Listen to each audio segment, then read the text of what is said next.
Later.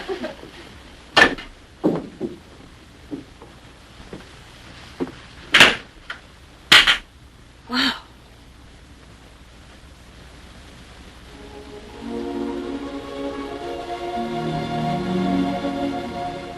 Hello. Hello. I see you had a misspent youth. I guess it was. Why all alone? Being exclusive?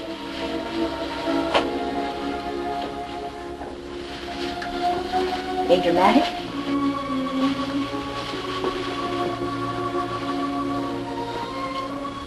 Being blue? I'm just fooling around. Maybe you'd like to play. Oh, no. I'll just watch you. Go ahead.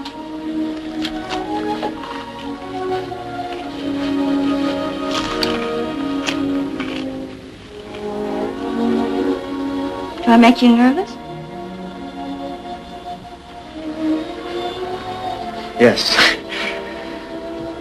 You look like an Eastman. Are you one of them? Mm-hmm. I'm a nephew. My name's George.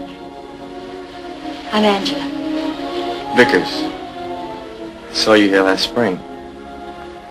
I don't remember seeing you before. No.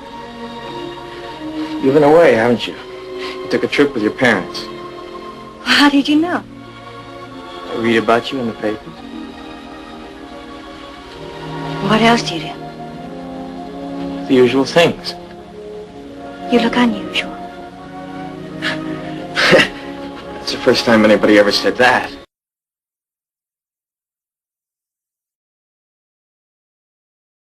No one had ever seen an attractive man who was so vulnerable, who was saying, and it was a cultural importance of Clift, is that you can be a man and you can still cry and you can still be sweet and vulnerable and like a wound. And it was very, very appealing.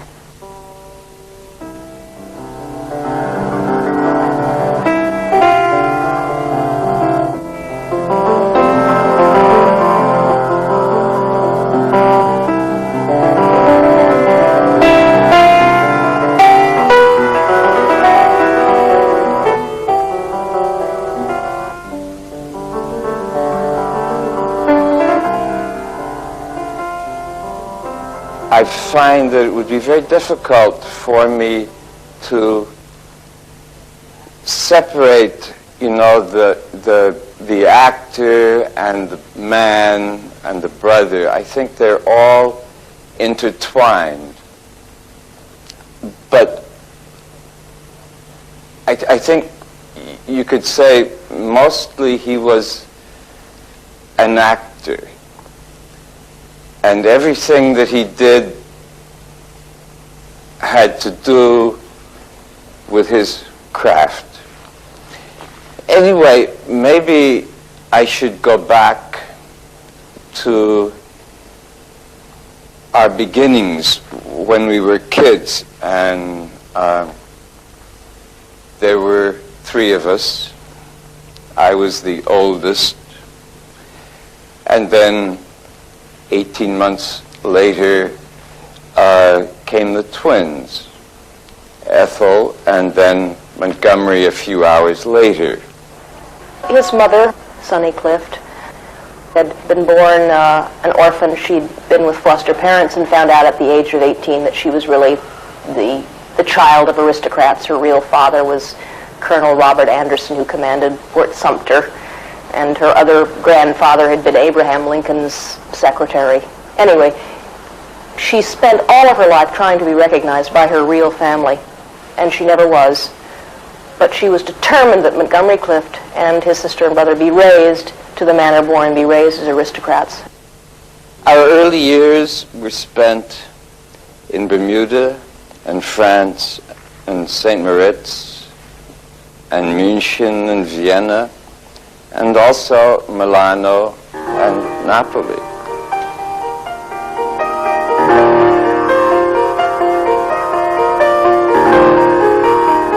We were tutored everywhere we went in French and German.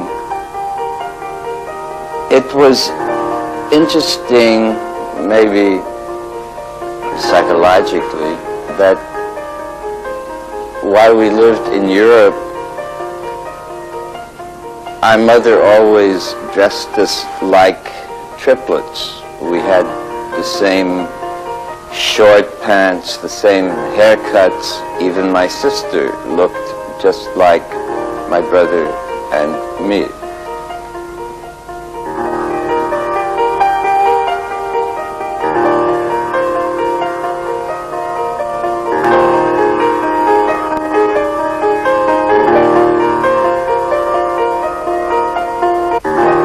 Monty gave his first acting performance at the age of 8 in our little Swiss apartment near St. Moritz before an audience that included his mother and our tutor and our nurse. While we were traveling, our father was back in the United States working very hard trying to become successful, whatever that means. But he was completely wiped out by the 1932 stock market crash, and we had to return to the United States. So when we got here, we were real misfits.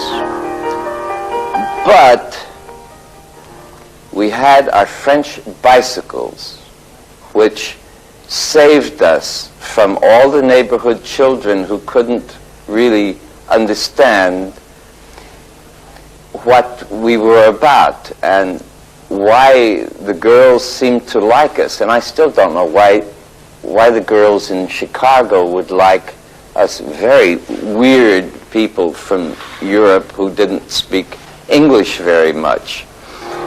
After a while, we went to Florida, and then my father got back on his financial feet, and we moved to Connecticut.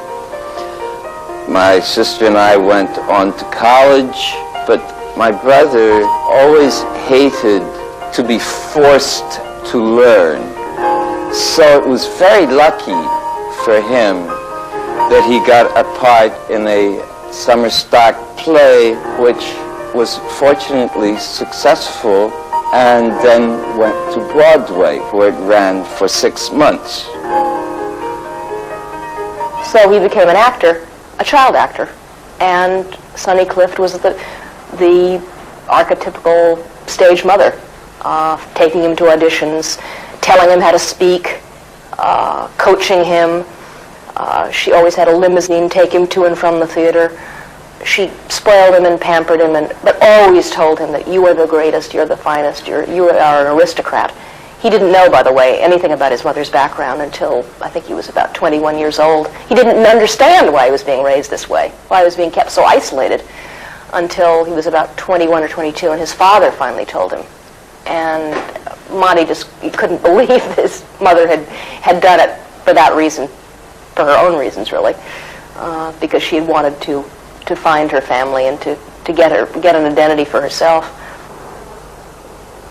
I came into the play There Shall Be No Night in the spring of 1940.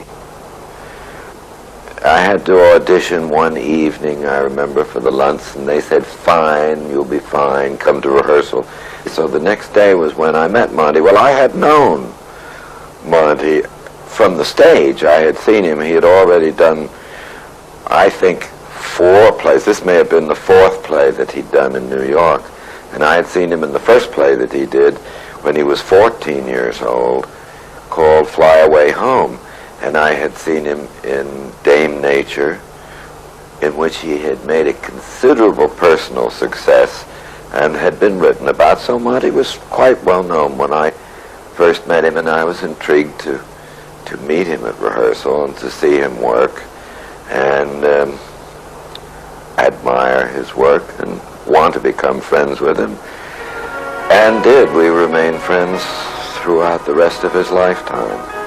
He was 19. At that time, I don't believe I've ever known a more physically energetic, a more fun-loving,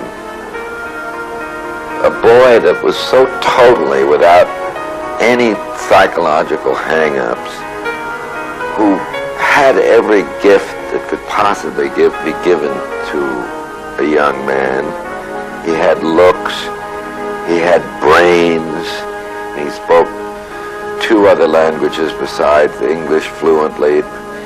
He knew the arts. He actively enjoyed all the arts by the time he was 19 years old. He had hobbies. He was ambitious as far as theater and what he wanted to do in theater. He knew exactly what he wanted his whole life to be. He never touched alcohol. He never smoked cigarettes. He didn't seem to require any kind of crutches of that nature at all.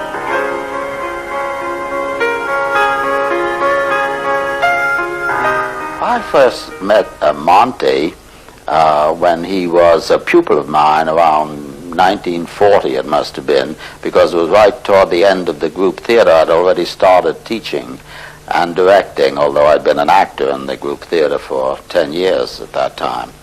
And one of the play agents that the group dealt with was a woman by the name of Janet Cohn. And she had a house in Pound Ridge, New York. And she was very friendly with Monty and persuaded Monty to take a little red barn in Pound Ridge. And so he had this little country place, and I used to visit Janet and visit Monty incidentally. And so when I did a play around 1942, a play called Mexican Mural, I had a lot of people from my class in the cast. Monty was one, Kevin McCarthy was another, Libby Holman, and Mira Rostova. And we got to be friends almost instantly. We had something in common, whether it was taste or a common taste, you know what I mean? It was a sharing of some kind. We all shared something, and I do think it was, we thought that we knew better than other people how things should be done. We were egotistical enough to believe that most of the things we saw were not well done. Most of the acting that we were asked to respect, we thought not very highly of.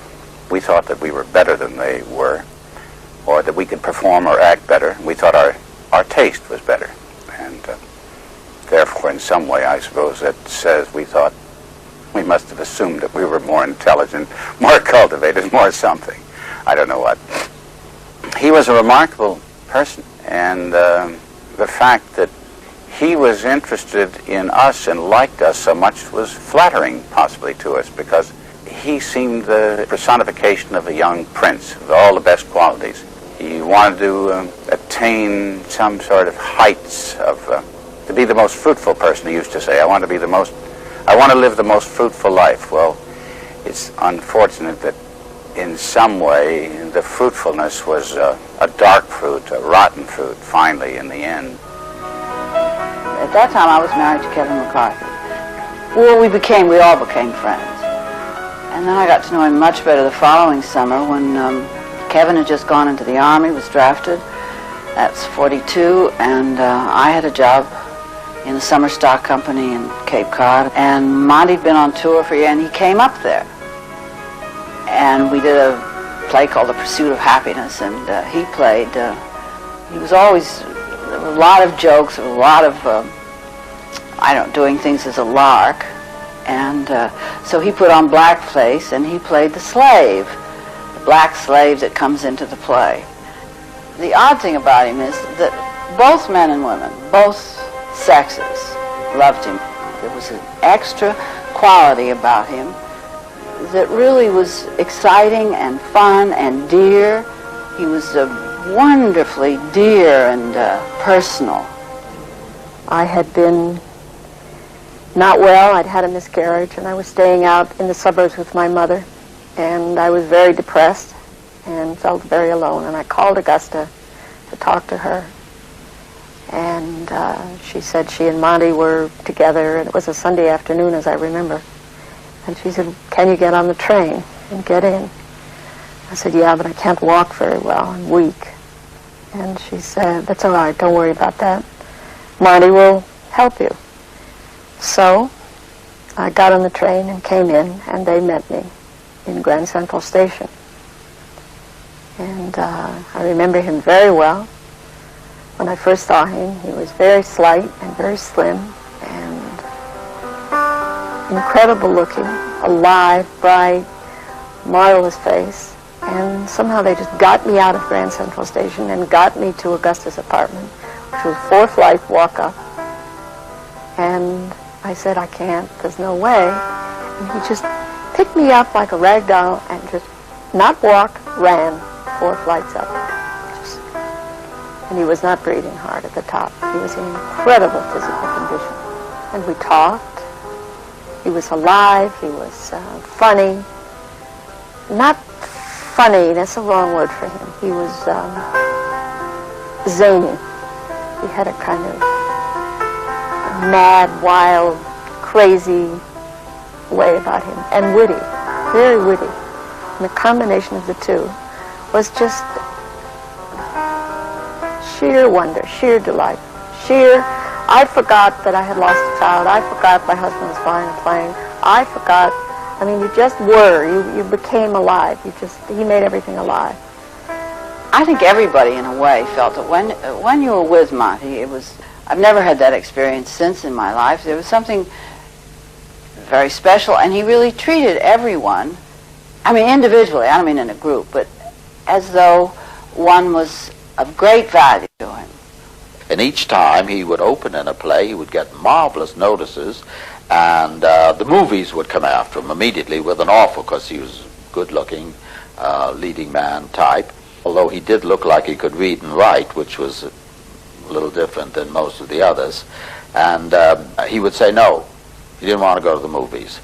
So then he'd do another play, then they'd come and they'd up the ante, you see. He'd get an offer of more money and more money and more money. But he wasn't interested in the money. What Monty wanted was to get story approval and director approval, because then he felt that his creative work could be protected. But then when my husband Fred, got out of the Air Corps, that was in November of '45, we were in Palm Springs. Monty was out here for the first time. They were negotiating with him. This was his first real involvement with Hollywood, and I use that in quotes, with the film industry out here. And he was beside himself. He was wild. He didn't want to do it. He wanted to remain in the theater. Didn't want to do films, and yet I think in some sense he understood that the media of film was, you know, an incredible media, so he was kind of torn. But the people that he dealt with, we got these insane phone calls about how he was going to be, they were going to have to carry him away, he was going to be locked up. He was kidding, but he was beside himself. And could he come down? And he said, you know, get on the plane, come. And then this magic would start. Just being there, just being with him. It all became fun.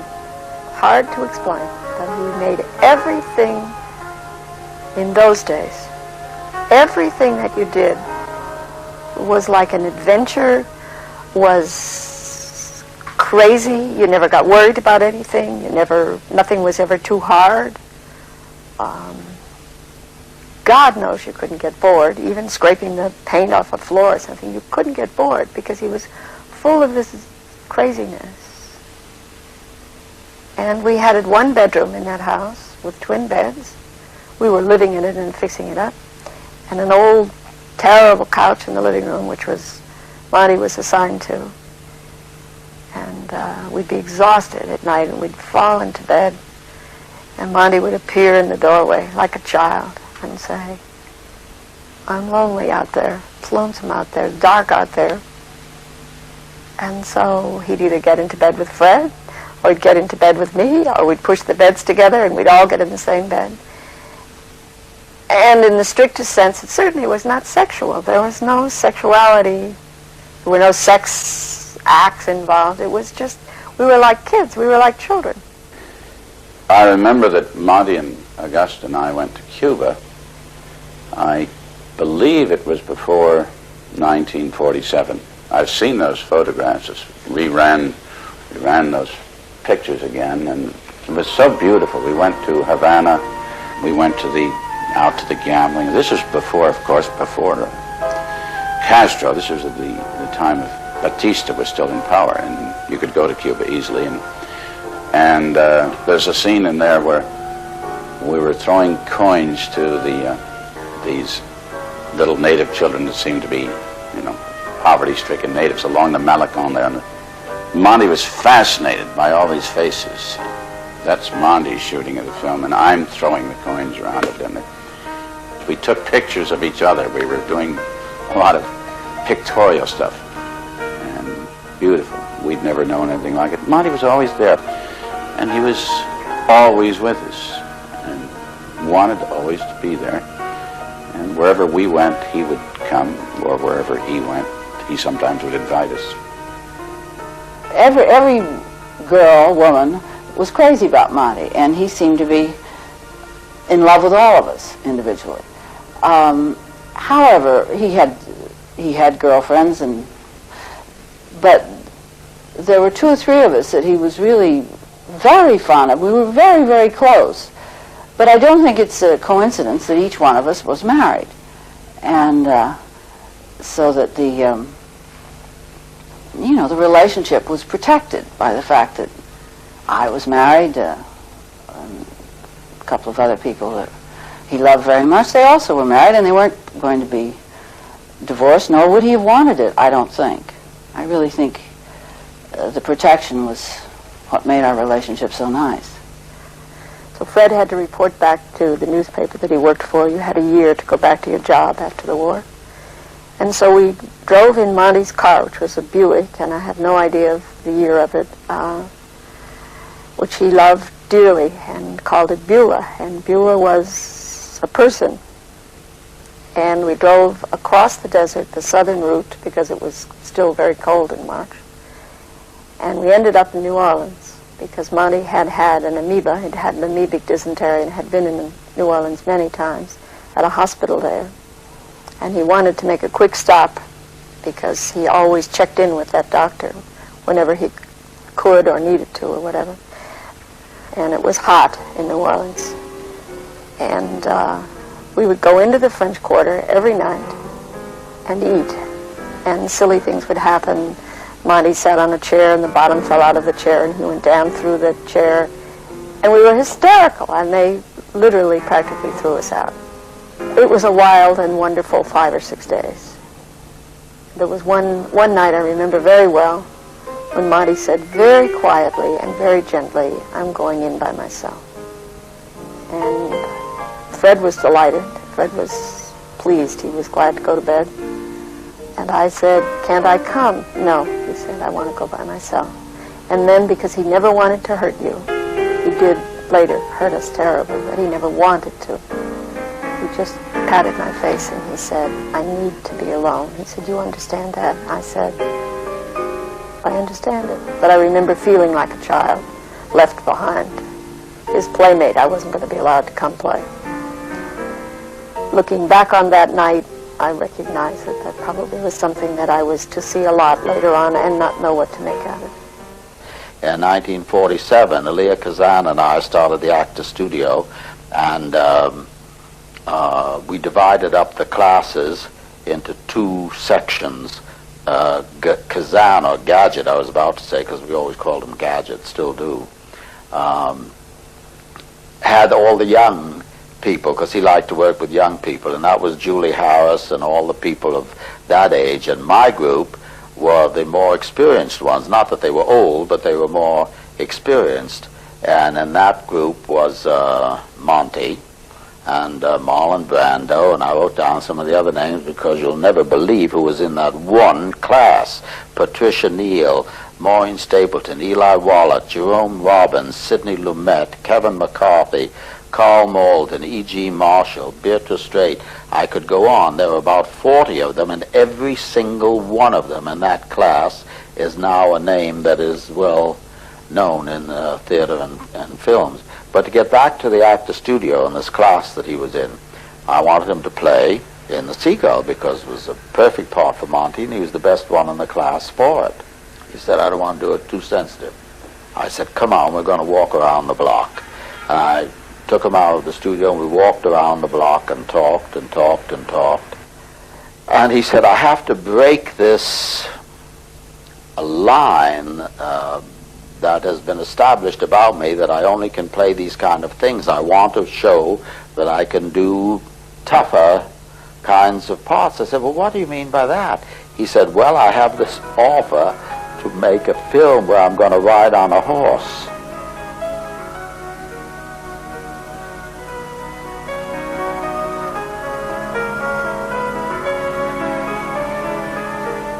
Monty was one of the most exciting actors of his period. It's hard to imagine today how thrilled people were. Teenagers went wild about him. They screamed when they saw a Montgomery Clift movie. Monty was a true seminal influence in the movies and in acting. What's fascinating about his whole technique is that mysterious quality in his mannerisms, his eyes. He moves in a very lumbering manner. One wonders, what is there about him? You almost want to go in and sort of help Monty out. He was the first actor, male actor ever, to have this plaintive quality about him. He wasn't only a sex symbol, he was kind of like a mothering symbol. People wanted to mother him. And it was a most amazing debut for any film actor, and his influence still pervades.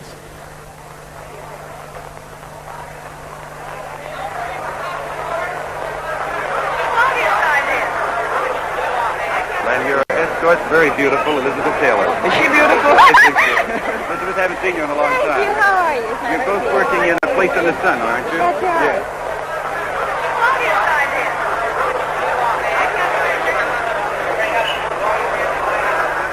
And I came home one day, and there he was, talking with my father. And I never forgot that. He was a mercurial, fascinating, enigmatic man. Smoked like a chimney. Was interested in everything. And I just never forgot him. And at that point, he was considered one of the top actors in the United States. He'd just been nominated for the Academy Award for The Search, which was a movie that Fred Zinnemann directed. After that, I saw him periodically for about 2 years.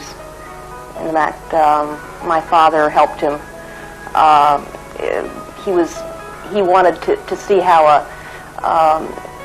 a person goes to their death in a prison. He was playing this guy who was put to death, and so my father, who was a lawyer, helped him stay overnight at San Quentin prison in the death house. And I remember he came back and told us all about it. Walking back and forth across our living room, talking about what it was like to be in condemned row.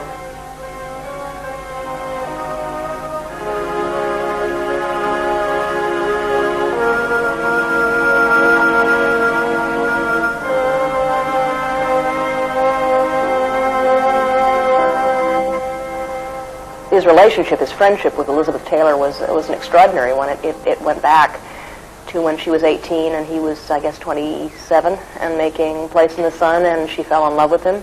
And he sort of fell in love with her, and they had a romance. Monty would go just so far in their relationship, and then he would bring a boy onto the set. When I say boy, I mean he would bring a young man onto the set. And this would be a rather obvious young man, and Elizabeth meant, of course, to show Elizabeth what was really going on in his life. And Elizabeth would say later on that she didn't know why Monty did that. Was she supposed to feel? Was she supposed to say, "It's okay, Monty," or was she supposed to pat him on the back and say, "It's fine with me"? What she finally did was to go over to Monty and say, "Anything you want to do, anything you want me for, is all right, and I will be here." Kevin had been in the London company of Death of a Salesman, and he and Monty had started talking about writing a screenplay together. And so Monty wanted to work on it. So between films, he came to London and he saw us, and Anyway, somehow we cooked up a plan that we would all go to Italy when the play closed. And the play closed in January in London. And so we had a small boy who was 2.5. The little kid that you see in the photographs is actually me now, grown up 32 years later. And I think the only thing that's really interesting to me about Monty, Kevin, and Augusta is, well, of the impression that three very passionate, intense people would have had on a young kid's mind. And a sense now, and this is just a totally, a total fantasy, is the notion that if you grow up as a young kid with three people around you instead of two parents, you end up thinking a lot about three, you know, when you look back on various points in your adult life, your relationships often fall into three. There was this little kid and there were three people dealing with him. And as Kevin, my dad, has said a few times, and Augusta, who, my mother, has also said, is the sense that, you know, when they were tight, they were very, very tight as a couple, as a trio. We all, the three of us, the four of us traveled. And we flew to Rome, and we spent about, I think it was 5 weeks, 6 weeks in Rome, and then we went down to, well, we went through Positano, but what's the, I can't remember now, what's the town below? Amalfi, that's where we were.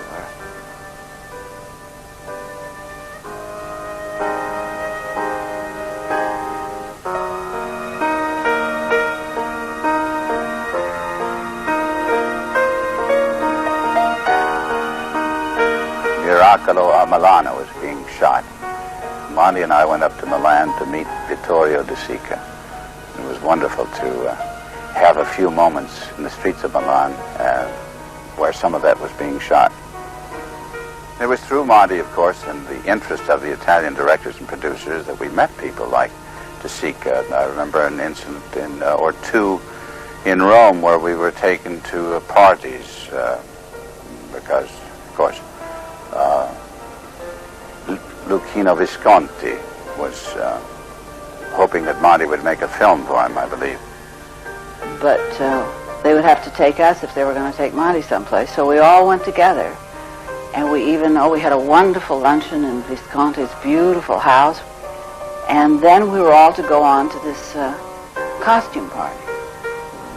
We didn't have any costumes really, but we stopped under the headlights of a car, and somebody burned a cork, the old thing. We made up our faces and put bandanas and glasses and everything, and we all went to this wonderful dance. But the thing about being with Monty really was that everything was heightened, and it was always fun, and you always were kidding and laughing, and sometimes at people's expense, but usually it was pretty good-natured. But there was sort of, you felt very special because we had such a good time together.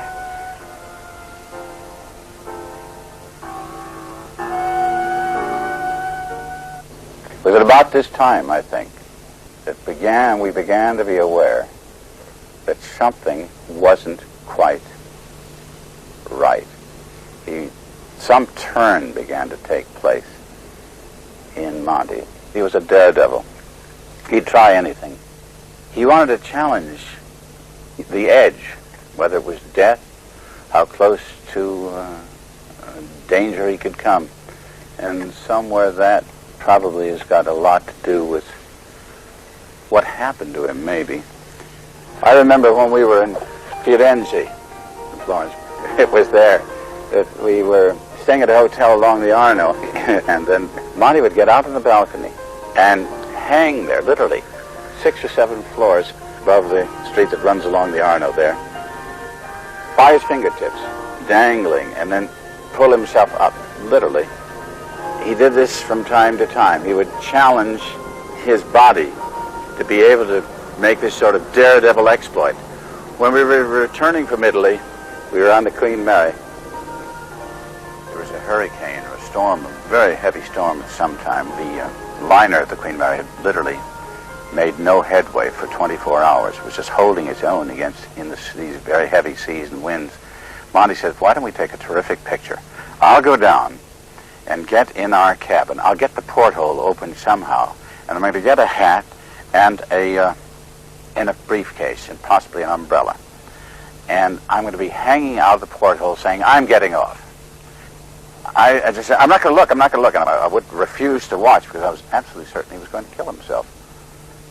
I think people that are daring people are very aware of the fact that it would take a total reverse of the planet for them to get hurt, you know, or when they get hurt, that is the end, you know.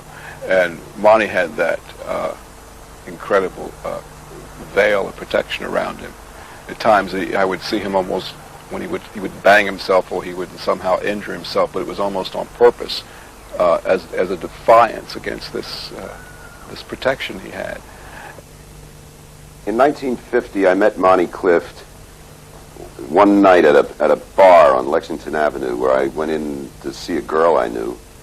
And he was there. He used to go over with the owner of the delicatessen there and make him come in with him, this old man, and he'd buy him a drink. And two guys walked in, and one guy was drunk, and he looked at Monty, he walked over, and he gave him one shot and broke his nose, and Monty went flying right out of the chair on the floor, and I fell backwards. It was unbelievable. It was like a real barroom brawl. And so Monty and I started to talk, and we kind of got friendly. And he called me at work, and we started to just buddy around, and we had a really interesting crew of people that were around us at that time. People like Judy Balaban and Arlene Cunningham. Roddy McDowell came on the scene later. Eventually Merv Griffin. It was a very exciting group. And we literally used to see each other almost every day. I was just turning 18, I guess, and Monty was then 32. And he had just finished making A Place in the Sun.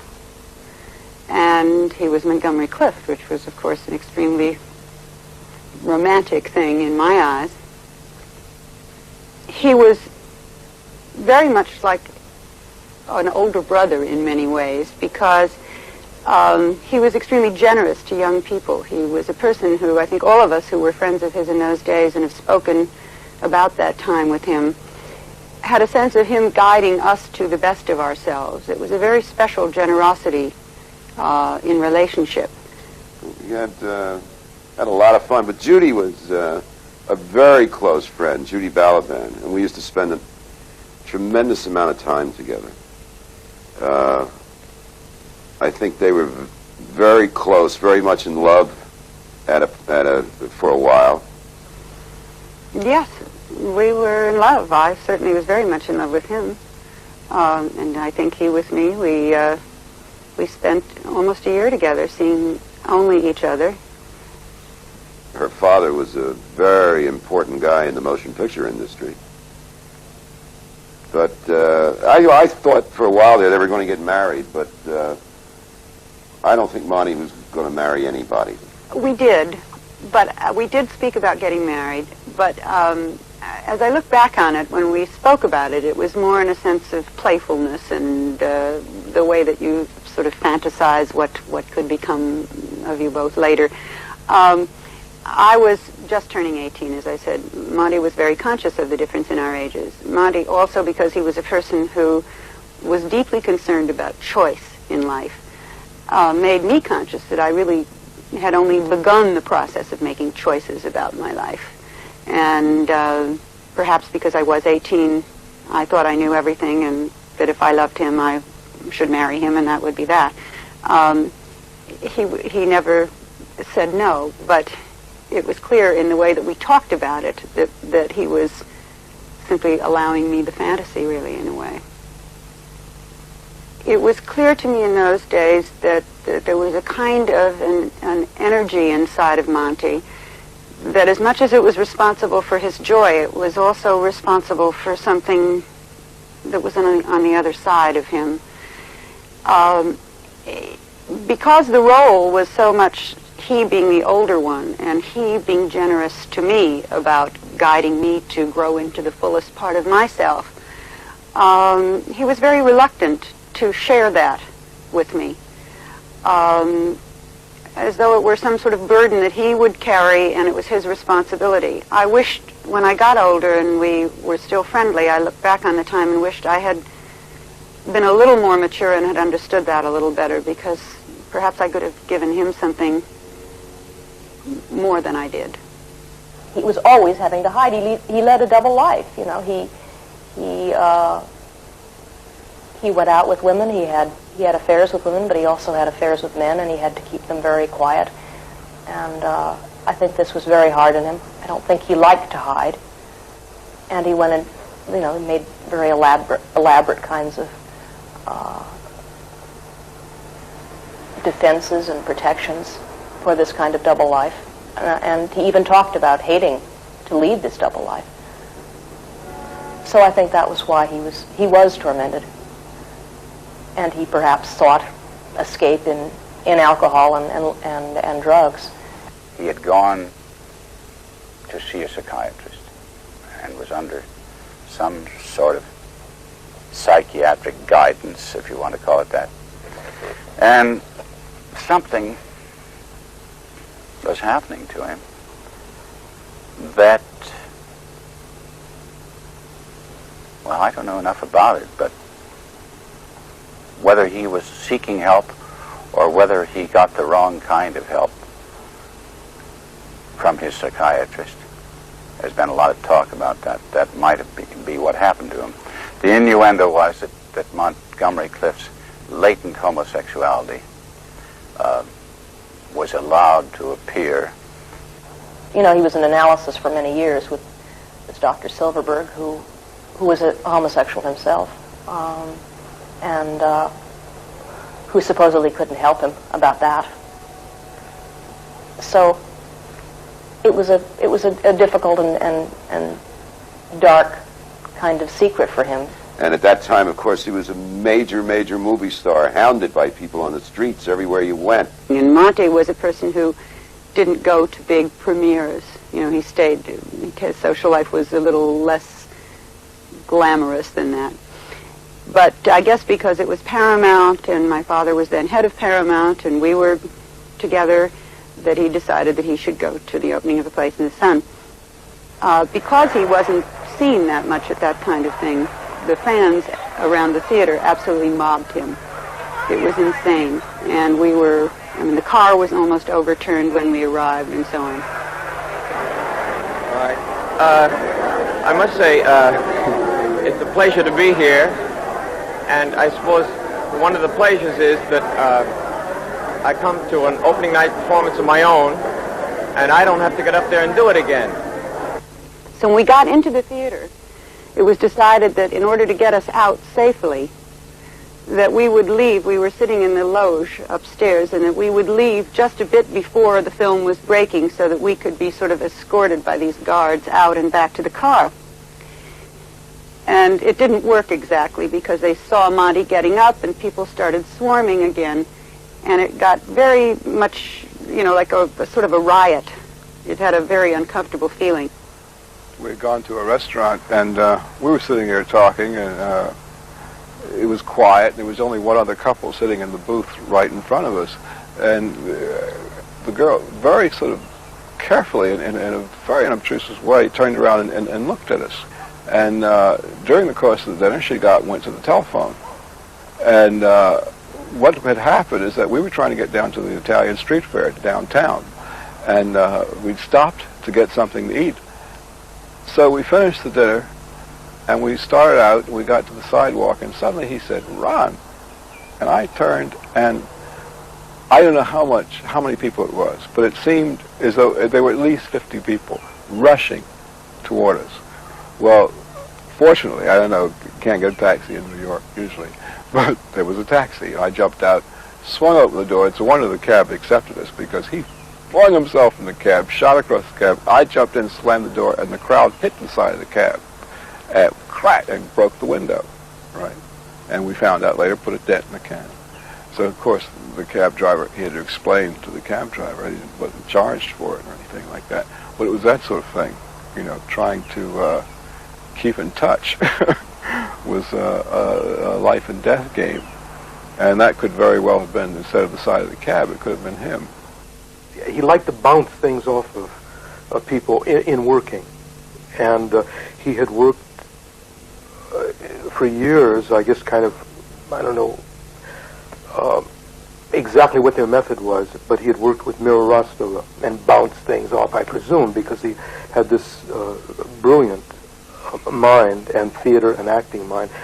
But he liked to play with scripts and lines, and we became friends, and he started bouncing things off me, these ideas he had for performing. And I remember he was doing a scene as a priest in this Hitchcock film, I Confess, and that was the first time that he asked me to come and talk about this a scene he was doing, and it was fascinating. He was, to my mind, the best American actor, and it was extraordinary to see how his mind worked. By the time he had made a place in the sun, he was one of the greatest film stars, probably, maybe as well known as anybody at that time. And it wasn't until Marlon Brando came along shortly thereafter that he had anybody on the same level of stardom. He had a peer when Brando appeared. At that time, I had finished shooting my film at Warner Bros. Well, he had finished shooting his too, and I was doing this television series, Superman, and so I'd shoot my stuff and then go in the evenings, and he was preparing From Here to Eternity, and he would go over the scripts and scenes and was deciding what he was going to do with his character and line changes and things, and we'd sit and talk, and it was an opportunity of a lifetime.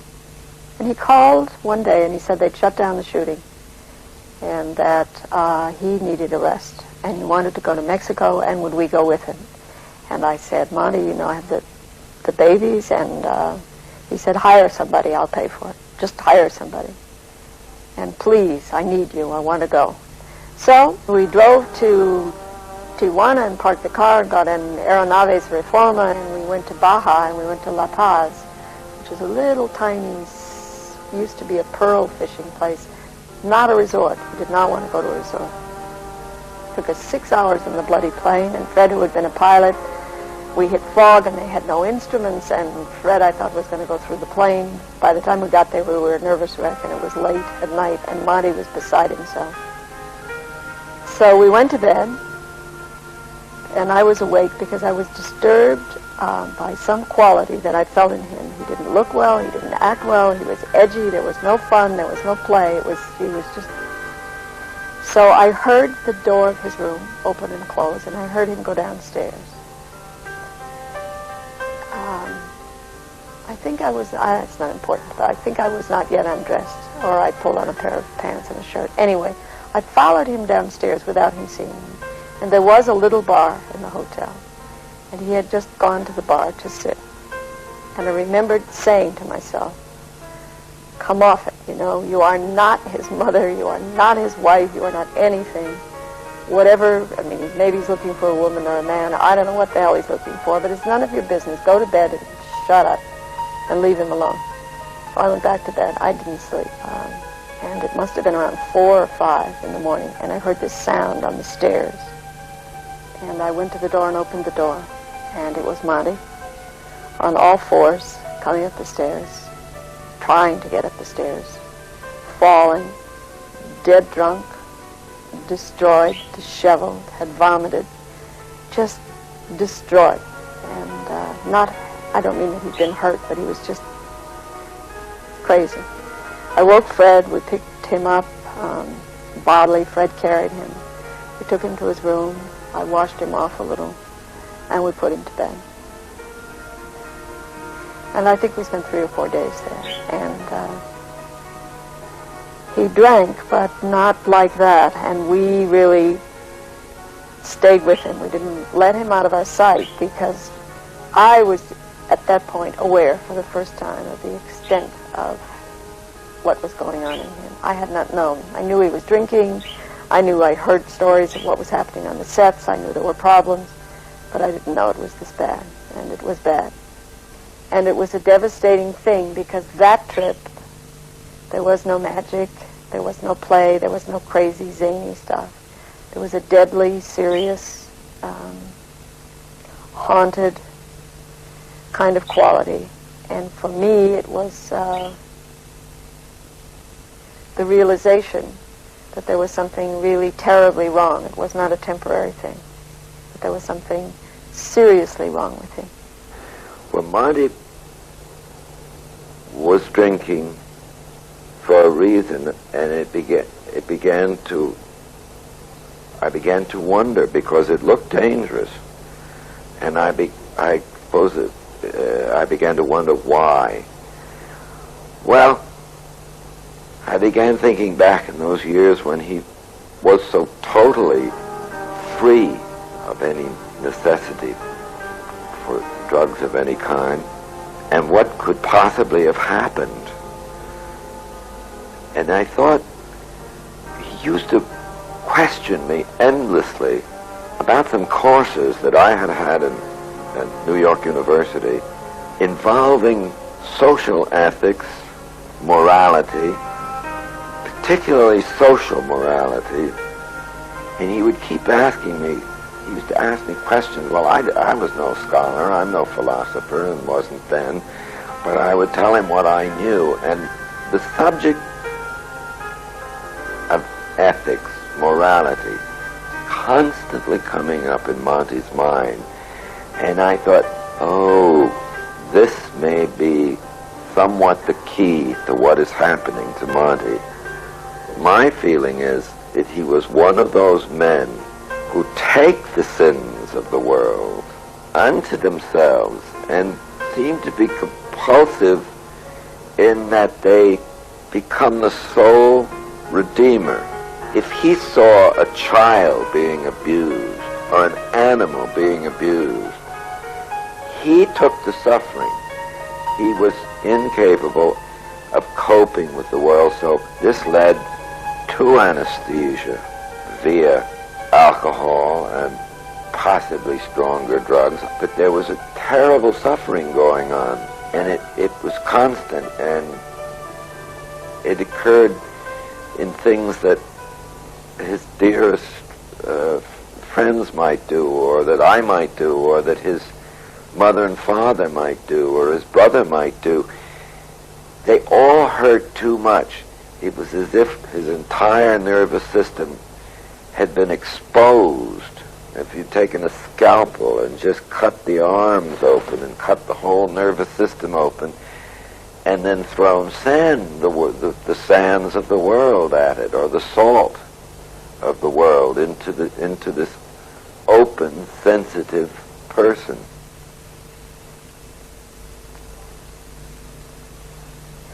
It had always been his real wish to have a home. He needed a home, and I think he knew by then that he couldn't always have a home with us or with the McCarthys, because it wasn't. He needed his own. So he bought a beautiful brownstone on 61st Street. He called us and said, come, Fred, remodel it for me. Jean, you can do the decorating, or help me with the decorating. So again, we had children and we had obligations, but we dropped everything. You see, there's this continuing theme that you tended to drop your own life and go. When Monty needed you or wanted you, you went. Anyway, Fred went back, wrecked the inside of the brownstone. By then, I mean, took out walls, took out a staircase, took out a fireplace, rebuilt, and then Fred came back, and I went with Monty to start picking out carpeting. And during the time that Fred and I were there together, Monty became, we saw a whole other side of him. He became frequently the boss. He became authoritarian. He pulled such things as, I paid for your trip here, and I want this, and I want that, and I want it now, and this is taking too long. Fred, I think, was not ever able to forgive that. Ever. Yes, he paid for our trip, but no, he did not pay Fred for working 17 hours a day and knocking out and so forth.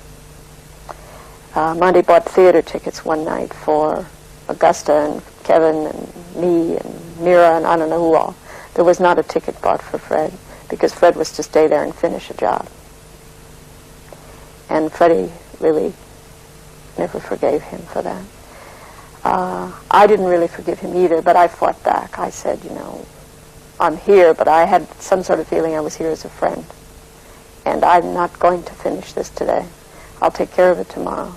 Doing the work on the brownstone, I would often wear an old sweater, an old shirt of Monty's, or an old jacket, or, you know, the place was cold and it was whatever, and I'd put on an old jacket and I'd have Kleenex. I'd reach in a pocket and I'd pull out a handful of pills.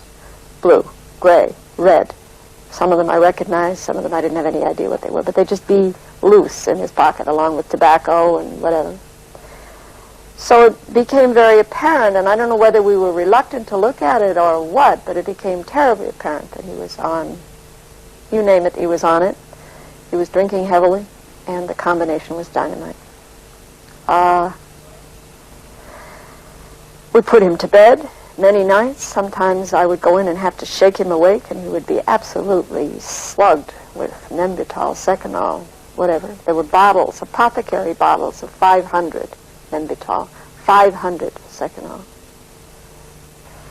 We lived in Libby Holman's townhouse, which was up the street, because the brownstone was not livable, and Fred would have to go back to California, and I would stay on. And Monty and I, you know, quotes, lived together in the sense that we both stayed at Monty's friend's house, but there was never, we were not in any other kind of a relationship. He was at that time deeply in his relationship with Libby Holman. Monty seemed to have a great need for a relationship with an older woman. There had been several in his life. Libby, at this point, was in her mid to late 40s, and she had had several tragedies. Oddly, they were with younger men about the age of Monty. Her first husband had committed suicide. Her second husband had committed suicide. So by the time she had met Monty, she had seen a great deal of life, and she was very sophisticated. No one really knows exactly the intimate details of Monty's relationship with Libby Holman. But one thing is clear, that she was extremely possessive of him. There was much speculation about what her presence in his life meant. There were those who said that she absolutely destroyed Monty, that she introduced him to pills, she introduced him to strange sexual habits, and none of this has been verified. She might have been absolutely wonderful for him. When I came back to California, we were to see him very little. We finally moved out on the west side of town, and Monty would sometimes show up at 2 o'clock in the morning and bang on the gates, and we would tear downstairs, and he was drunk and wanted to talk and rave, and we finally had to put a stop to it. I remember Fred telling him one night, "Monty, don't ever do this again. Just don't do this to us."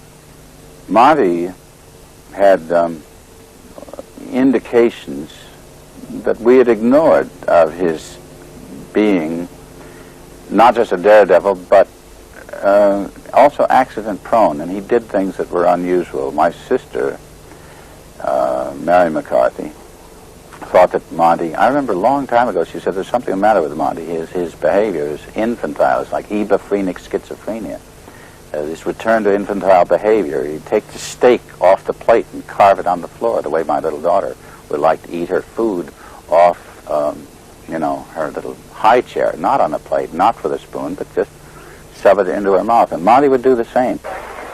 It was during that period, and I don't know what he was filming at the time, but he knew Elizabeth Taylor well. She was married to Michael Wilding, and he called us and said he wanted to go out to dinner with the Wildings, with Elizabeth and Michael, and would we come up and meet them at the house.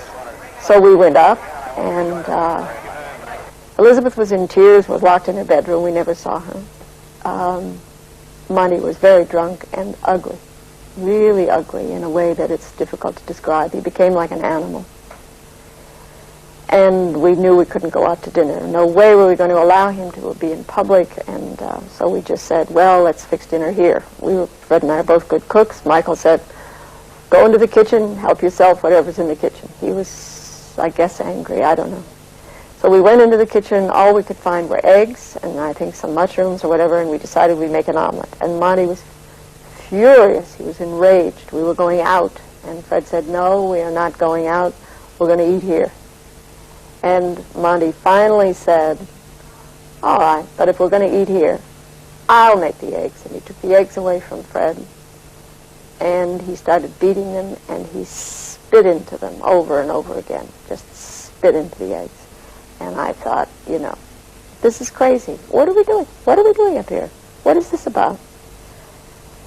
So I said, you know, Freddie, let's get out of here. This is insane. There's no life. You can't be with him. It's not possible to be with him. If you hate yourself, you're in big trouble. I know a number of people like that in the theater that I could mention who slowly destroy themselves because of it. I once said about Monty that it was the longest suicide in theater history. But Monty was, I feel, the finest actor possible that America can produce. He talked only, in the early years I knew him, about Alfred Lunt, who he worshipped, Thornton Wilder, about acting. And Monty knew there are a lot of people that they enjoy being a movie star. They enjoy that. They enjoy the stardom, the extravagance, the publicity. He didn't. He didn't want that kind of special attention which other people love, you know, and live for. He never wanted it. He wanted to be a private person in a world where it was not possible to be a private person, where you had somehow to adjust to the world that you had to live in.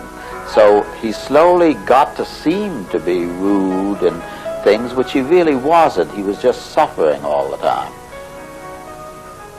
I know that what ate at Monty was the inability to fulfill himself as an actor. We'll say to play Hamlet. And I'm one of the people, I don't know who else, but I used to hear his Hamlet. He was always working on a Hamlet. Monty felt the ego and the need to challenge himself with these parts. He said to me after The Seagull, and it was the last time he really did something on stage, that he hadn't realized, because he'd become a star, and this was in 1953, that when he walked out on that stage, he said, I walked out with $4 million of publicity on my head. And it changed it, and he never fulfilled himself.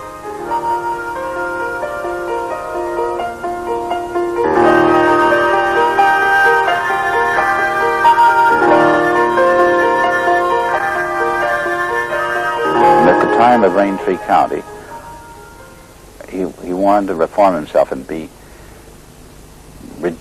get his body back to where it ought to be in his mind and clean himself up, and he needed somebody to go along with.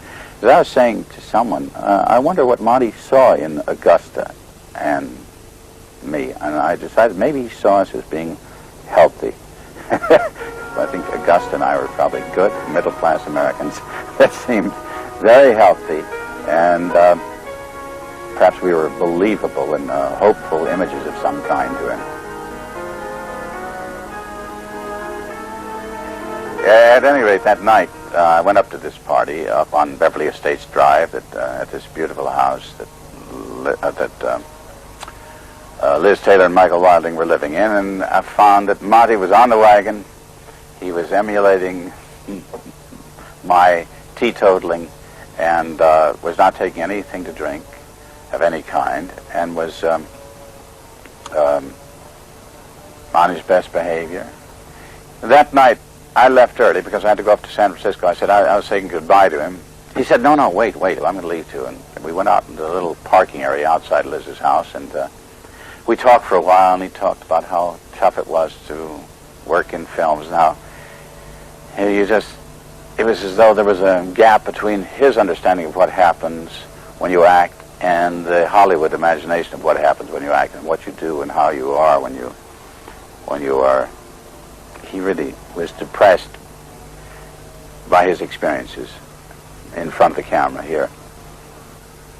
Talked a little bit about that, and we got in our cars, and I started down, and it was quite a steep descent. And as we were proceeding down, it was about 11 o'clock at night, I would guess. And that time, the Beverly Estates Drive was not built up. It was a fairly lonely road, and there were a couple of very sharp hairpin turns in the hill going down. I became aware that Monty's car was coming up very close behind me. The headlights were much too close, and I was getting a little bit nervous. And there was a turn coming. I thought, if he should bump me, I'm going to go right through that fence there and down into the canyon below. So I tried to pull away from his car by speeding up a little bit, and I made the turn very quickly. But on the next turn, I was watching in my rearview mirror. I saw the lights going, his headlights. I could even see a cloud of dust flailing back and forth, and suddenly there were no lights in my rearview mirror. There was nothing there. I turned my car around, assuming he was stuck, and I drove back the 150 or 200 yards to the point that he seemed to be. As I came up, my headlights disclosed that his car was smashed up. The front end was all battered and bashed. And I looked in, and Monty's body was crunched up underneath the dashboard somehow. How he got down there, I don't know, but evidently as he came around that last turn, or as his car was swinging around, he either blacked out and faded out, and he had some sort of experience of blacking out, I'm told, or I heard later, after the fact. And the impact of these turns as the car was hitting one side and another along the embankment, and there was a telegraph pole involved there somewhere, I believe, too, a telephone pole. And I reached in, tried to open the door. You couldn't get the door open to see. I think I went back and got my car, drove it up closer to throw a little more light into the interior. And as I looked in, I could see what looked like a face all ripped apart. Blood and no sound of any kind. I assumed that, I guess I was afraid that he was dead. There seemed to be no alternative but to leave him and go back, and that's what I did. I drove back up to the house and alerted Michael and Liz of what had happened. And we got back down there and looked into the car, and Monty was moving a little bit. And Liz, I said, we can't get to him. The doors are jammed. And she went through the back door. She climbed over the seat, and she somehow got down into the car and was able to somehow cradle Monty's broken, battered head. And he said, my teeth are, and evidently his teeth had been knocked out, his front teeth, and they were stuck in his throat. And she reached into his mouth and pulled those broken teeth out of his throat. Right after, during his recovery, Libby Holman came out and stayed with him. And I'd always spend the weekends and any afternoon I was off working. And they had a serious break in their relationship because Monty decided to go back and finish the film. And he looked really bad. And he'd been healed quickly. I don't know what had gone on medically, but he'd healed with what he called colloidal tissue. His head hit the windshield of the car, and his upper lip was broken. His jaw was snapped off on both sides, and his teeth were knocked out.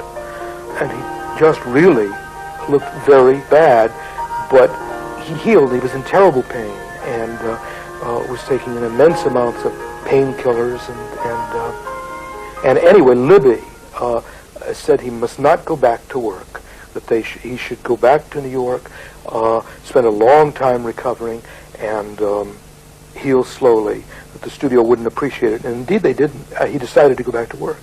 And she left. She said that she couldn't help him.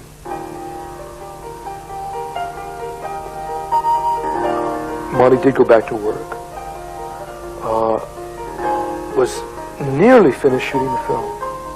And I was there one Saturday with him by this swimming pool. And he disappeared. He had this bedroom that he'd put up black curtains. It was like a sick room. And he was gone, and he was gone, and he was gone. And I got worried about him. And I went into the house, and I heard this noise. I realized it was Monty weeping, but just weeping. So anyway, I left. He didn't see me. And I went out and sat back outside as the sun slowly set. And Monty came out after, like, about another hour. You could see he'd been crying. And he said when he went into the house that he looked at himself in the mirror for the first time since the accident. And he said, "Do you know, I still think I have a career. I still think I can work again." And I realized that he'd finished this film, Raintree County, thinking he had no career, that he'd never work again. But he just finished it out of this obligation to finish it, looking the way he did.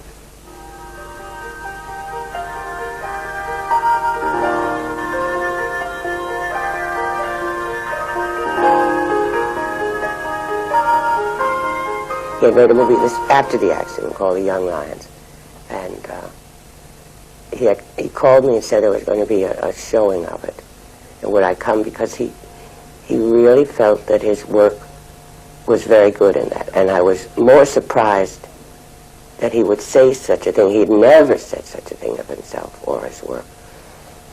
So indeed, I did go to see it, and while his work was, of course, good, very good as always, the change, physical change in him was so startling to me.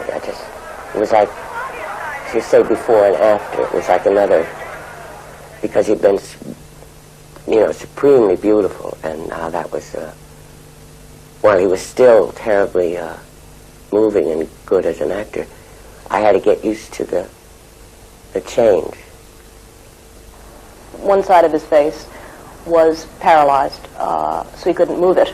So he had to learn how to use his face in a new way, a different way. I mean, an actor's face is his destiny. It's what he works with. It's his instrument, and particularly in the movies. And Montgomery Clift could only really use his eyes. If you notice his movies after the accident, it's his eyes and the way he uses his body, but not the way he uses his face, his mouth, etc., because he couldn't move his mouth. But he actually learned how to use his face in a different way. But he was so upset by it, about the loss of his beauty, that he took all the mirrors down in his house. He had mirrors all over the place, because he was very vain. In fact, he told somebody that he realized he'd gotten away with murder being so handsome. That now I know the way everybody else feels. I'm being treated in a different kind of way, because I'm not so beautiful anymore. The courage of this man was incredible. I never heard him actually complain about pain, physical or mental, ever. But the drinking increased.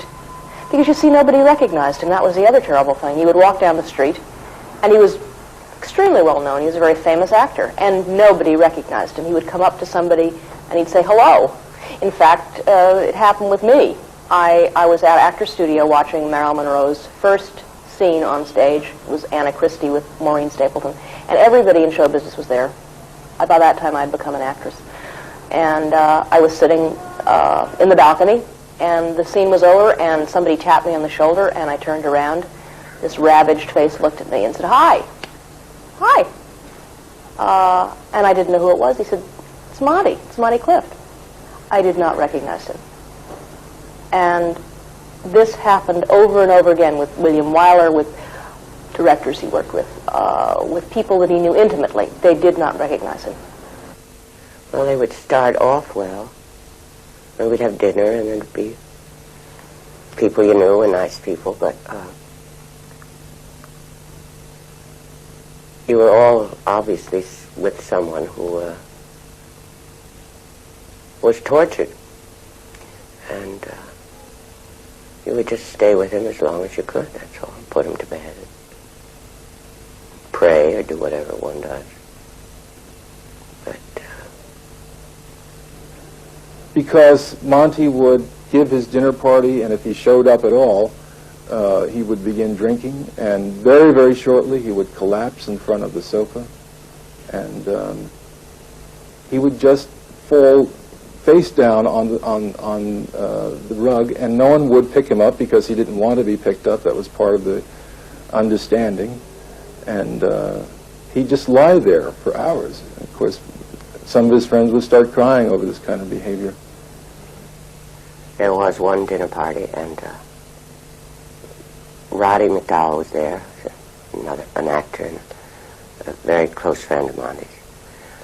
And I think, there were other people there, and then, as I say, as the evening would wear on, Monty would get more and more away. And that night I was very upset. And I said to Roddy, there must be something we can do. I don't know what, but something. And he said, there's nothing anybody can do except hold his hand to the grave. And while I didn't think at the time it was that bad, I guess Roddy knew better than I did. When we made Wild River, I knew that the character that he was going to play had originally been written for a different kind of man, a far more obviously masculine, macho, if you like, man. And the story was, of course, primarily a love story between this city-bred fella and a country girl living on a hunk of land in Tennessee that the government was going to take away from them. But there was this very, very strong sexual pull between these two people. But Monty was not in any way an overtly sort of capital M masculine man. He was far more sort of tender and gentle. So that everything that came out of rehearsals, everything that film has in it, really came from him as an original way of dealing with this love story. He had a strange kind of magnetism which was different than what one usually sees. And we would rehearse, and he very often just would improvise. The script, in any case, was very, very short, and most of the work in it was fleshed out with Kazan's guiding hand behind both of us.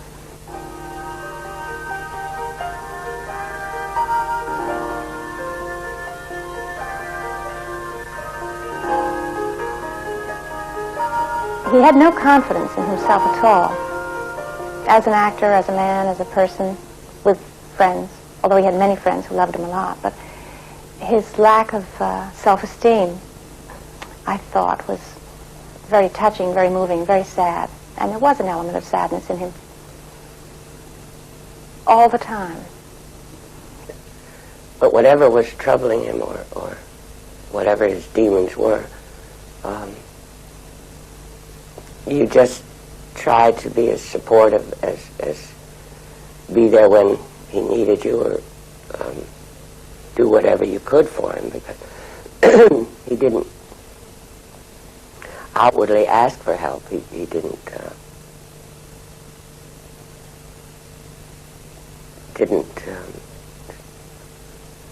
he would joke about it even, so that it was hard to do anything except be there, you know. But he was always, even in the first scene in the Misfits, when he's in a telephone booth talking to his mother, I guess. I don't know how you can't describe superb acting any more than you can describe fresh air. I mean, I don't know how to say how it is, except that scene was extraordinary. Whatever his gift was, that was always there. Monty had invited me for dinner with Marilyn Monroe. He was out here. They were, I guess, still making the Misfits, and he'd come from Vegas to Los Angeles, was staying at the Bel Air Hotel, and he asked a couple of friends to go to dinner with her. When I showed up at the Bel Air Hotel, Monty was in his cups. He'd been drinking, and there was no question he shouldn't have gone out. And I said, "Kid, the dinner's over. You know, you just can't go out. And unfortunately, he had a limousine and a driver, and he could go out. And I left, and another good friend of his, Jim Bridges, left. But he went on to that dinner. It's not Marilyn Monroe's fault, but he did go on, and it's a famous dinner that was a debacle at. I'm smiling because I know I've had it accounted to me, and she was apparently very sweet about it. That Monty decided to feed her fried shrimp and ramaki with his feet, and in the beachcombers. And apparently he took off his shoes and socks and dipped the hors d'oeuvres in the sauces, and she ate them, I believe, and was very sweet to him. His relationship with Marilyn Monroe was a very special one in his life. He absolutely adored her. They were like children together. I think they recognized this incredible vulnerability in each other, or if you want to say weakness. They were insomniacs, chronic insomniacs, and they were always talking about how do you fall asleep. Neither of them could sleep. In fact, when The Misfits was being made, Monty had his own bed set out to Reno, which is sort of unusual to have your bed set out when you're doing a movie. But he and Marilyn would talk about how they fell asleep. Monty would, for instance, call people all over the world on the phone and just talk all night until he fell asleep, and Marilyn Monroe would get massaged. She had a special masseuse who would come and massage her, but they still couldn't sleep. So, of course, they finally took pills. Once, I think, Marilyn Monroe said, Montgomery Clift is the only person I know who's sicker than I am. I was out there in Munich and in Vienna for 5 months, and it was a terribly torturous time, actually. It was a very, very difficult subject, of course, and Monty, I had no previous Monty to compare him to. I just knew he was a wonderful actor, and I enormously liked him right away. And he was extremely generous and extremely forthcoming. But I didn't understand much about drink and drugs, I suppose.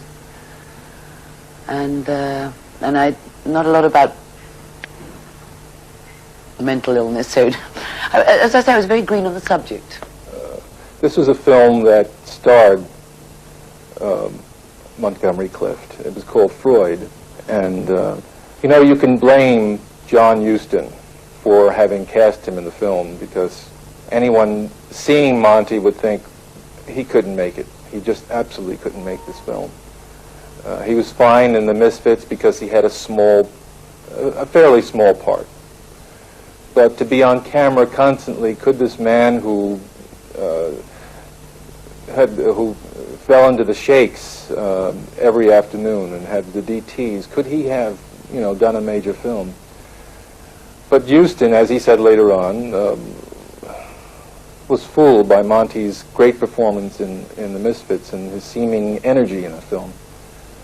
During the making of Freud, Huston saw that Monty's energies were waning early, and I guess he had such enormous hopes for this one project that he and Monty just could not get along any longer. The relationship with John Huston was terrible. It was terrible. They were just so utterly opposed as people. Huston was a great big bear of a man. He's a great big sort of Corinthian column type person, and intolerant and impatient and hard and cruel. And Monty had was just totally other. It was just totally other. It was two people who just were not in any way, there was no point of meeting really for them. Monty, I think, was an incredibly difficult person, a very, very difficult, neurotic man to deal with. He pressured Monty. Monty forgot his lines. Things would go wrong. Eventually, Huston had to put lines on what they call idiot cards for Monty to be able to say them. Then there was this constant rewriting process. It went on for months. Meanwhile, the company, I believe it was Universal, lost a fortune in Freud, and Monty, terrible things were happening to him. He developed cataracts. What had happened was that there's a scene at the very end of the film in which one of the extras had to come up and say "dirty Jew" and tip his hat. And he was an extra, and he wasn't probably very technically efficient. And I think at one point I believe this is what happened, he hit Monty in the eye. Monty always had those amazing eyes. I mean, you could just really go into his eyes. But they were very, very sensitive. Anyway, I think he'd had cataract trouble already. And this gesture of the extra had aggravated the situation, and he'd taken fright and gone straight off to London, which angered John Huston very much. He came back to work the next day, and you know, he was very, very frightened of getting a cataract. I mean, he worked all through this film with a fear. He had this kind of morbid fear that he was going to lose his sight. He was very ill. He had a strange kind of hypothyroid condition which caused him to age prematurely. His hands gnarled at the age of 40, and his hair started falling out, and he got cataracts. This condition is the condition of the old, and he got it at the age of 40. He was absolutely a loner. He was completely an individual, very selfish, as most artists are, but with an enormous regard for truth and for putting the best of himself into what he was doing, his work. But I should think, at great cost to his personal relationships often, particularly not to relationships. I mean, I did used to sometimes come back feeling, once or twice, I didn't make a lot of weekends back. I usually only got one day anyway, but to London. But I used to sometimes feel as if I was dried out, bleached out bones on a plane that had been left by Monty. But, you know, I have got huge energy and huge stamina. But I guess for people who hadn't, and I think people who became, well, certainly people who would become involved in a love, sexual relationship, that must have been very hard for Monty. But no, it didn't have to be sexual. I mean, his friends, he used his friends like crazy. But then I happen to think that that's what friends are for.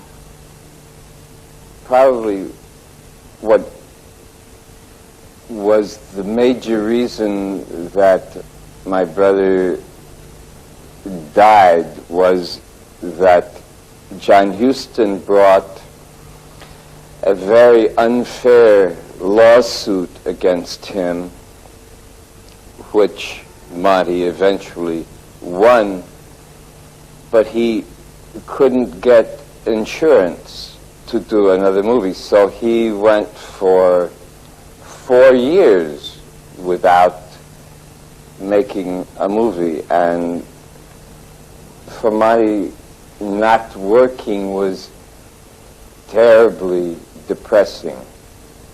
That's, of course, when the terrible years began. He was stuck in his house. He couldn't even make it when to visit his agent. You know, the high point in his day might have been a visit to the dentist. And it was an evening, and I don't really remember the circumstances except that Fred found him. He had gone up the fire escape, and he was on the roof of his brownstone in his pajamas, drunk and on pills or whatever. I don't know what was in his system. And he was literally walking the parapet, just staggering. And Freddie just picked him up. And by then, Monty, you see this marvelous body, this incredibly strong, physically fit body, was just shot. There was nothing left. And Freddie just picked him up and threw him over his shoulder like a bag of flour, brought him down the stairs, and put him to bed. And I remember, I think that was one of several times, but it was one last time, and it really, I think, as I remembered, it was my goodbye to him. I held him. He was not really totally conscious, but he couldn't go to sleep. He was just, I don't know what to say. It was like he wasn't able to let go. And I held him in my arms, as I had done before. And I literally rocked him, and I smoothed his hair, and I talked to him. And I could feel him relax. And I remember he went to sleep in my arms, just cradled. And I put him in bed and covered him up. And I really, as I think back, I know that I said goodbye to him then. He had to have the attention round the clock of I don't know what to call him, Larry. A guy named Larry who came in, just almost lived with Monty 24 hours a day. It was a godsend that we were able to find somebody like Larry to take care of Monty, and he seemed so devoted to Monty that Monty had to have someone with him almost all the time. The nurse would walk with him on the street and support him as he walked. There was just nothing one could do about him. He became almost a legend in those days, the fallen movie star, and you'd see him on the street and people would say, oh, there he is, you know, he's just, what's happened to him? Oh, God. We finally just didn't see him anymore. It became too painful because there was nothing really to be done. He didn't seem to do anything except he became obsessed with his own deeds and doings, his own thoughts. He had difficulty finishing a sentence. They would always wander. It isn't that he would stop, but they would, you know, there were so many byways down which his mind would turn that no sentence ever seemed to be finished. Gradually, one after the other, just turned their backs on him because of what they felt was behavior that they couldn't put up with. And it is true that he used to do some pretty weird things sometimes. But he had given them so much friendship for so long. And then when it looked like to me, because I was around then, when he needed them the most, you know, they weren't there. It was not possible to have any kind of relationship. You couldn't be his friend. We recognized that we had taken care of him. We had grown up. We knew what we'd been doing, and we had to look at why. And we had to give him up and let him go. And there was nothing that anybody could do. No one could help him. He was way beyond help. You ask why. There is really no simple answer. I remember talking to one of his doctors who said to me, I think the true answer lies with his mother, that is the root of all of his problems. I can see why the clash came later. His father, between his father and his mother and himself, his father was a gentle, dear man who had many old-fashioned ideas, politically, socially. Monty's reaction against his mother and father was, I don't know if I used the term correctly, was certainly paranoid. It was an overreaction. But to cop out by blaming Mrs. Clift, with her enormously strong personality, for Monty's unhappiness or misery or cause of his drinking, and I think it's a cop-out. I think it's an easy cop-out. I don't think it's the answer at all. But they were combative. I think they were very much alike in some ways. I think Sonny Clift could have been a great actress. In fact, Monty often did imitations of her.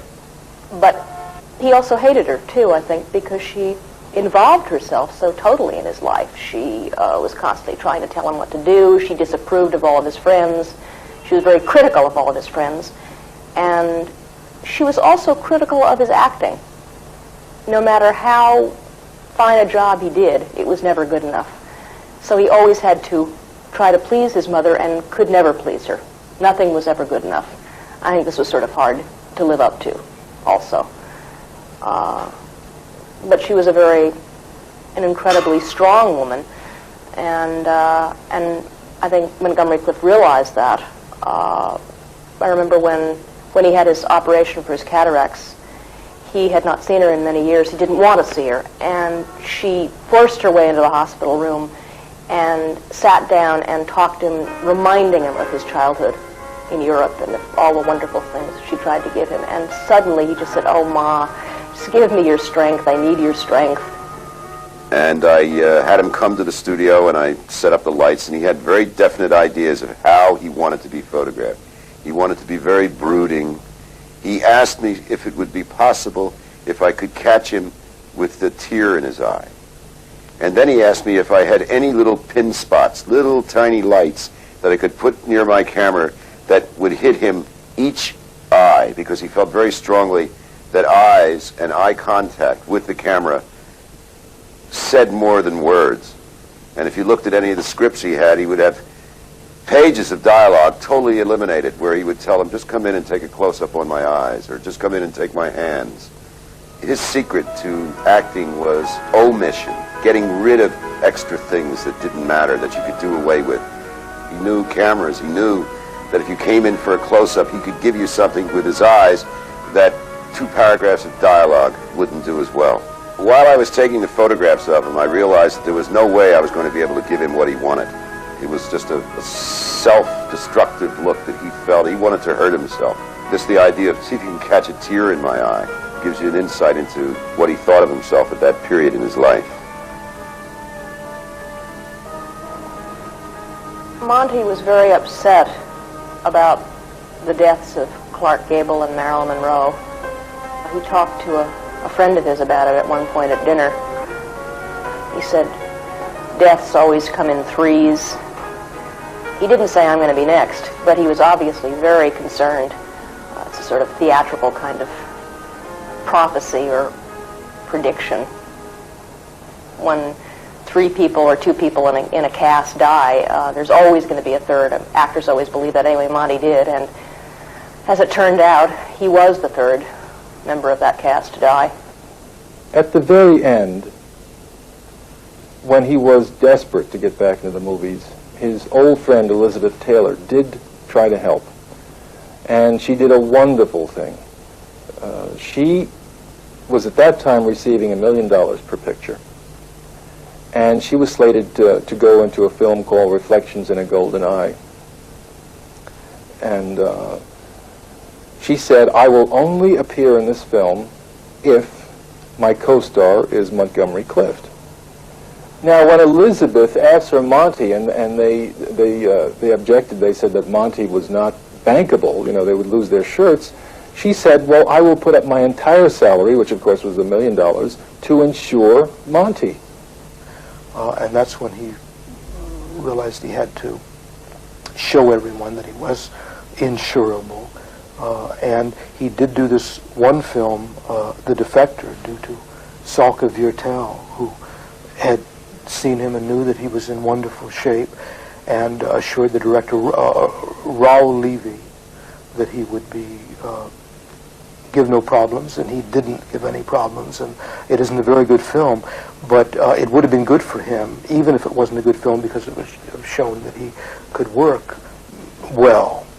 And he went to Germany with his nurse, his male nurse, and Mira Rostova, his former acting coach, and somehow got through the filming. I mean, it was just agony for him to get through these days. He would be exhausted halfway through it. He would try too hard. His attitude was almost that he was making From Here to Eternity all over again. And Mira kept telling him, you know, just get through it, Monty. It doesn't matter. She just wanted him to live.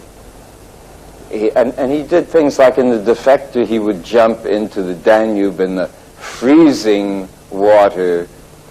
Everybody else on the bank was wearing fur coats. Then the current swept him away, and he had to be picked up by grappling hooks, and that hurt his shoulder and his back again. after The Defector, it was like a new life for him. It was like a rebirth, because he had showed everybody that he could remember his lines, contrary to what Houston had said. The future was like just beginning. It was as if he was about to make his first movie. But he had a calcium deficiency, and he loved his steaks too much. So the cholesterol built up, and then he was also in pain, you know, for years from his automobile accident. So I have to think that maybe his premature death was maybe for the best, because it was very painful to live. The last day of his life he did spend alone in the house, although Larry was there. He really wanted to be by himself. He didn't want to talk with Larry at all. So Larry let him be by himself, and had the door of his bedroom was closed. And at one point, late in the evening, Larry realized that The Misfits was going to be on television. He thought maybe Monty would like to see it. And he knocked on his door and he said, "The Misfits is on. Do you want to see it?" And Monty said, "No, absolutely not." And that was the last thing that Larry heard him say. He died that night. Died of a heart attack. That's what the coroner told me. A man whom I know, whose name I won't mention, he's a man in show business, came up to me at a very large party as I walked in and was saying hello to everybody very happily and gregarious about the evening. He came up to me and, I'll never understand this to this day, sort of smiling, said to me, "Hey, did you hear?" And I said, "What?" And he said, "Montgomery Clift died." Well, not only was I shocked by what he was saying, but the fact of a person who had such a smile on his face, I don't think he meant to be cruel, but there was such an insensitivity to that, and so much the opposite of what Monty was, for a person to tell you about another person's death as though it was a piece of hot news that you would just go, "Oh, well, no, wow, I didn't hear that." I'll never forget that. I think it's one of the strangest moments in my life. It's funny, at the funeral, people tended not to know one another. They were all sitting in isolated parts of the church. They just sat there, not talking, and it said so much about his life and his relationships with people that he could not really organize his entire life and make it one. He couldn't introduce friends to one another. He had so many different problems introducing some trashy friend to some movie star friend, you know, that kind of thing. One of the most perceptive eulogies after his death came from the Vatican's Osservatore Romano, which said in an editorial that there was in his solitary life an example to remember, the example of his integrity as an artist, of his contempt for success without problems, or for wealth without scruples. It was as though there were two sides of Monty. There was this lovely, beautiful, incredible human being, and there was another darker side to him. And his whole life was a battle, was his fight, his inner fight. And that side killed him. That side won out. The self-destructive Monty destroyed the other person. And it was a tremendous tragedy. But I look back on all of it, and I can only say that I feel blessed that I knew him. I feel that it was a gift. I have you know, this recurring dream that my brother is alive, and we meet in a bookstore, and we sit at a counter, and we talk, and he asks me how I feel about his resurrection. And I answer, well, I guess you never died. And I think that's really true. I don't think he ever will. Thank you.